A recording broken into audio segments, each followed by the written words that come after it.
Dr. Kirstin Ferguson, thank you so much for joining me here in Brisbane. Thank you. So, what have you been up to? 2018's been a pretty busy year. I mean, every year is really busy. I've got a whole range of different boards that I sit on and charities that I'm involved with.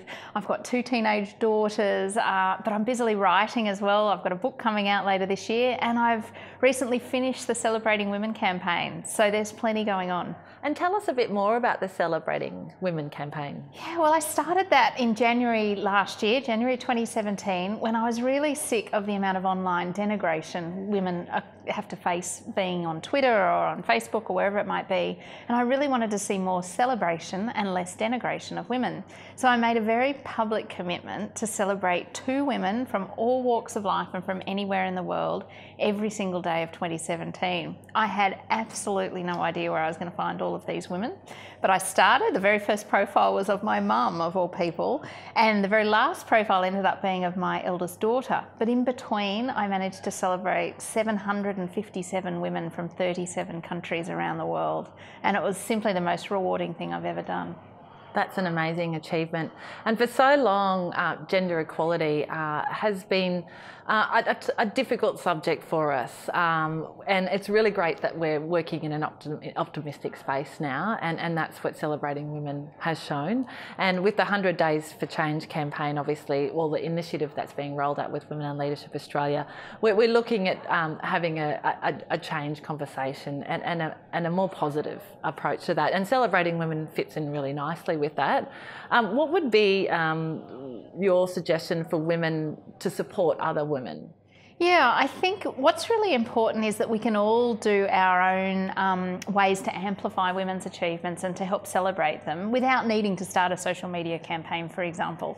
And so some really practical things that I do is I love using social media, so I love using Twitter and LinkedIn and Facebook and Instagram, and I'll find opportunities to like other women's achievements or to share them or to comment and say congratulations. All of that creates an atmosphere of us all looking for and celebrating other women. But I think amplifying women can happen in the workplace, whether you're recommending women for jobs or for board roles or for speaking engagements.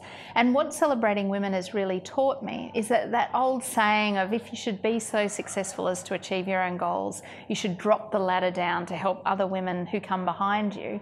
I say forget the ladder.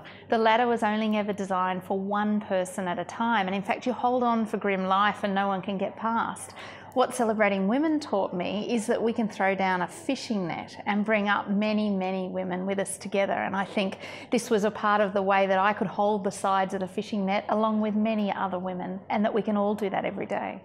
It's a fantastic analogy. We love it, and we hope everyone uses that more. So we still have a long way to go. The gender equality conversation is focused mainly at the moment on what hasn't happened and what isn't happening. Why do you think it's important to celebrate success? Yeah, well, I think you've hit the nail on the head. A lot of the discussion today, for good reason, has been on what hasn't been achieved and the deficits in gender equality. And it's pretty easy to look around and see the poor state of women as CEOs and women on boards. And, you know, there's a whole range of lenses we could look at gender equality through where we need to continue to work. But I do think we also need to recognise that there are women around us every single day who are role models to others. And we need to celebrate them and help women to feel that they've done something worthy. I think most do in the right environment, and what I found in Celebrating Women was creating a safe environment where it was okay to say, hey, I'm proud of what I've achieved. Saw women coming and celebrating each other in very large numbers. And so I think we need to continue to look at both sides of the coin. We need to continue to drive for change because we've got an awfully long way to go, but we shouldn't forget that we're already doing some incredible things around us. Tell us a bit about, you mentioned your book that's coming out soon. Tell us more about that. Would love to hear. Is it September? Yeah, so I mean, it's a dream come true. I've always loved writing and wanted to write, and I've joined forces with the magnificent Catherine Fox, who's the author of Stop Fixing Women, and she's won a Walkley Award for her writing on women in leadership.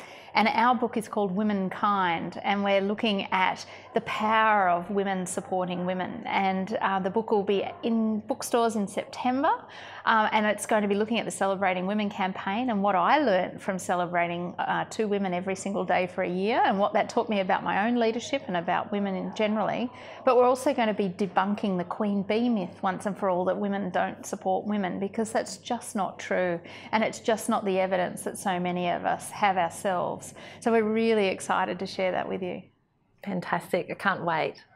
And lastly but not least, you've won the Queensland Award for Excellence in Women's Leadership, and that was given to you by Women in Leadership Australia. Congratulations. Oh, thank you. It is such a humbling honour, and you know, when I heard that I'd won the award, I can't tell you how overwhelming it was, and to think that some of the contribution to why that's come was from a small idea I had to celebrate my mum effectively, which is what started Celebrating Women. What it shows me is that we can all make an enormous difference just from that one small action, and you have no idea where it might lead. So I really encourage anyone with that little idea to go for it. Well, congratulations, and thank you on behalf of Women in Leadership Australia for sitting down with us here in Brisbane, and all the best with the book. Thank you very much.